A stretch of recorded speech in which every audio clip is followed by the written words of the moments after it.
ఉద్యమాలు ఎన్నో చోటు చేసుకున్నప్పటికీ బానిసత్వమైనటువంటి జీవితాన్ని అనుభవించినప్పటికీ కూడా ఎన్ని ఉద్యమాలు చేసినా బ్రిటిష్ వాళ్ళు స్పందించలేదు. ఈ దేశాన్ని విడిచిపెట్టి వెళ్ళడానికి ఇష్టపడలేదు. ఇక్కడ అన్ని విధాలుగా బాగుంది కదా. కాబట్టి అదే సమయంలో గాంధీ గారు బారిస్టర్ చదవటం కోసం దక్షిణాఫ్రికా వెళ్ళటం జరిగింది. ఆ సమయంలోనే మన భారతీయులు చాలా మంది వలస వెళ్ళారు దక్షిణాఫ్రికాకి, అంటే ఇంగ్లీష్లో మైగ్రేట్ అంటారు. అయితే గాంధీ గారు సెలవు దినాల్లో ఆ ప్రాంతానికి వెళ్ళి మన ప్రజలను కలిసి వారి యొక్క కష్ట సుఖాలు తెలుసుకొని వాళ్ళు పడుతున్నటువంటి ఇబ్బందులను గుర్తు చేసుకొని, ఎందుకంటే మనం విదేశీయులం కాబట్టి అక్కడ దక్షిణాఫ్రికాలో వాళ్ళు ఆ దేశంలో ప్రజలకు సంక్రమించే వసతులు ఏమి మనకి కల్పించకుండా మన భారతీయులు ఇబ్బంది పెట్టేవాళ్ళు. ఇదంతా గమనించిన తర్వాత మొదటిసారిగా ఉద్యమాన్ని గాంధీ గారు అక్కడే ప్రారంభించడం జరిగింది, విజయాన్ని సాధించడం జరిగింది. దక్షిణాఫ్రికా ప్రభుత్వం దిగివచ్చి దక్షిణాఫ్రికా ప్రజలతో పాటు భారతీయులు కూడా మనం ఏవైతే ప్రవేశపెడుతున్నామో పథకాలు అవన్నీ కూడా భారతీయులకు వర్తించేటట్లు చేయడం జరిగింది. అదే స్ఫూర్తితో గాంధీ గారు ఒక రోజు ఆలోచించారు, మరి ఈ దేశంలో ఎట్లా ఉంటే మన భారతదేశాన్ని బ్రిటిష్ వాళ్ళు పరిపాలిస్తున్నారు కదా, అక్కడ పరిస్థితులు ఎట్లా ఉన్నాయో ఒకసారి చూసి వద్దామని భారతదేశానికి రావడం జరిగింది. వచ్చి కన్యాకుమారి నుంచి కాశ్మీర్ వరకు కూడా ప్రజలందరి యొక్క సహాయ సహకారాలతో, అంటే ఆబాల గోపాలం చిన్న పిల్లల నుంచి పెద్దవాళ్ళ వరకు కూడా గాంధీ గారికి సహకరించారు. మరి ఆనాటి పరిస్థితులను దృష్టిలో పెట్టుకొని ఉప్పు సత్యాగ్రహం అని, అలాగే క్విట్ ఇండియా ఉద్యమం అని చాలా ఉద్యమాలు చేపట్టడం జరిగింది.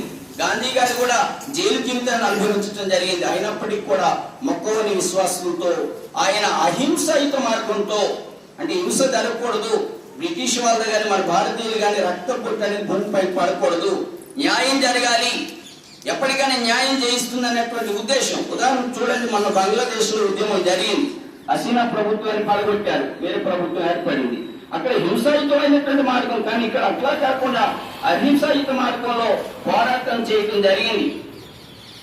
ఆ పరిస్థితులను దృష్టిలో పెట్టుకొని బ్రిటిష్ వాళ్ళు ఇంకా ఇక్కడ ఈ దేశంలో ఉంటే లాభం లేదు, రేపొద్దున మరీ ఇబ్బందులు పడే పరిస్థితి వస్తుందని ఈ దేశాన్ని విడిచిపెట్టి 1947 ఆగస్టు 15వ తారీఖున అర్ధరాత్రి పూట తట్టపూట కట్టుకుని ఆ దేశానికి వెళ్ళిపోవడం జరిగింది.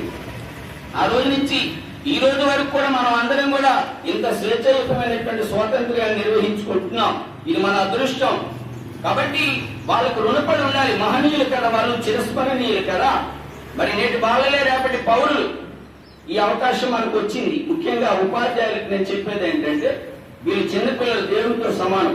వీళ్ళని ఎంతగా మీరు తీర్చిదిద్దితే మీకు అంత భవిష్యత్తు ఉంటుంది. ఇది మన ధ్యేయం, ఇది మన కర్తవ్యం, ఇది మన అదృష్టం. అందరికీ అవకాశం రాదు, ఉపాధ్యాయుడిగా చేసే అవకాశం రాదు. ఈ దేశ భవిష్యత్తు దశ దిశలా వ్యాపించాలంటే పిల్లలే ముఖ్యం.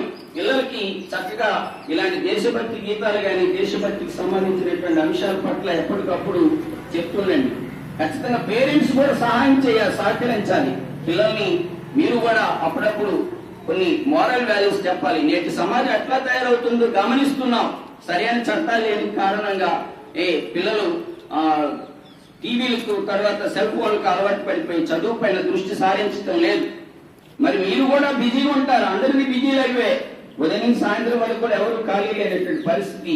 ఎక్కువగా ఈ సెల్ ఫోన్ అనే మహమ్మారి మనల్ని అందరిని ఆకర్షిస్తుంది, చిన్నపిల్లలతో సహా. చిన్నపిల్లవాడు కూడా అన్నం తినమని